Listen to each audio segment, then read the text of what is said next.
El bosque prohibido.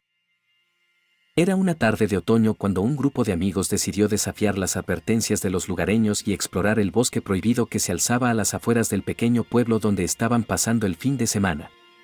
La idea surgió tras escuchar a un anciano en la taberna local contar la historia de ese lugar, un bosque que, según decía, no pertenece a este mundo. Vamos, son solo cuentos para asustar a los turistas, dijo Mateo, el más escéptico del grupo. ¿Y si no lo son?, preguntó Carla, con un atisbo de duda en su voz. Solo será un paseo.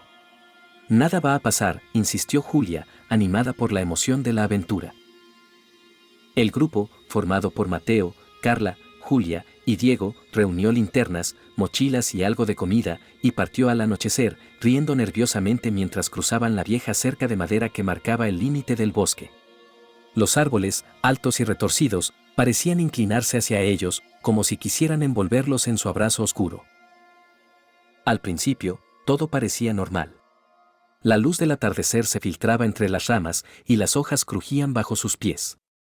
Pero pronto, la sensación de normalidad se desvaneció. A medida que avanzaban, la luz disminuyó más rápido de lo esperado y un silencio absoluto se apoderó del lugar.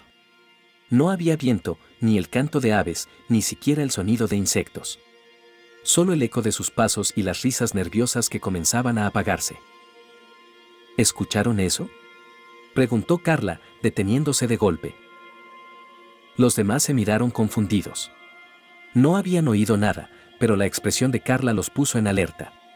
Un leve crujido resonó entre los árboles, como si algo grande se moviera, pero no había señales de vida. Decidieron seguir adelante, convencidos de que no era más que un animal.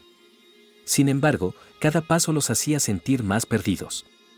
El bosque parecía cambiar a su alrededor, los senderos desaparecían, y los árboles se alzaban más altos y retorcidos, como si el mismo bosque estuviera vivo y quisiera atraparlos.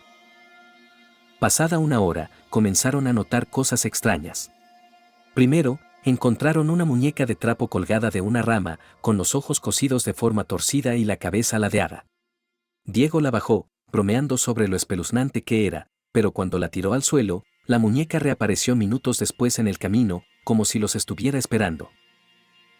¿Cómo es posible?, murmuró Julia, retrocediendo. Es un truco. Alguien debe estar aquí jugando con nosotros, dijo Mateo, aunque su voz sonaba menos confiada. Decidieron apresurar el paso para salir del bosque, pero pronto se dieron cuenta de que estaban caminando en círculos. Cada vez que creían reconocer un punto de referencia, este se transformaba en algo diferente, una roca cubierta de musgo que no estaba allí antes, un árbol con marcas de garras profundas que parecían demasiado frescas. Y entonces escucharon el primer grito. Era un alarido agudo, desgarrador, que venía de lo profundo del bosque. No era humano, pero tampoco parecía un animal. Era como si el mismo bosque estuviera gritando. «Tenemos que salir de aquí», dijo Carla, temblando. Mientras corrían, las linternas comenzaron a fallar, parpadeando hasta dejarlos casi a oscuras. En medio de la penumbra, Julia gritó y cayó al suelo, señalando algo frente a ellos. Una figura alta y delgada, cubierta de ramas y hojas, se alzaba en el camino. No tenía rostro, pero su presencia era abrumadora. Al avanzar hacia ellos, los amigos retrocedieron, aterrorizados.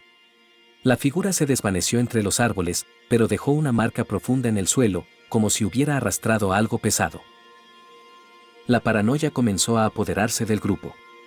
Mateo insistía en que solo eran ilusiones, que el bosque jugaba con sus mentes, pero Carla estaba convencida de que algo los estaba cazando. Al poco tiempo, encontraron más muñecas, ahora colgadas en los árboles, y algo peor, en el suelo, había huellas que no eran humanas. Eran grandes, con garras profundas, y parecían rodearlos. Esto no es un cuento.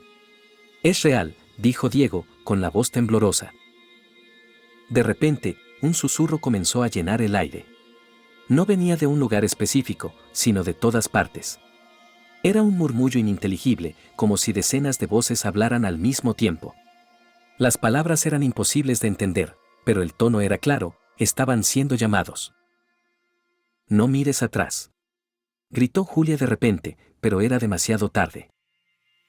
Mateo, incapaz de resistir la curiosidad, se giró y soltó un grito de puro terror antes de caer al suelo, inmóvil. Los demás no pudieron ver lo que había detrás, pero un hedor pútrido llenó el aire y una sombra oscura se movió rápidamente entre los árboles. Sin más opción, comenzaron a correr, dejando a Mateo atrás. La vegetación parecía cerrarse frente a ellos, dificultando su avance, mientras las sombras lo seguían de cerca. Finalmente, encontraron una vieja cabaña. Entraron apresuradamente, cerrando la puerta con una viga de madera. Dentro, la cabaña estaba llena de símbolos grabados en las paredes, velas apagadas y un altar cubierto de polvo.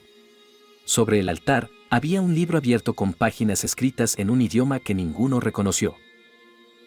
Diego se acercó para examinarlo, pero antes de que pudiera tocarlo, las velas se encendieron solas y el susurro se transformó en un grito ensordecedor.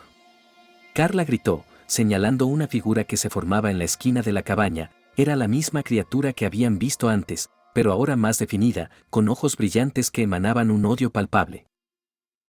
La puerta se abrió de golpe y todo quedó en oscuridad. A la mañana siguiente, los lugareños encontraron la cabaña vacía.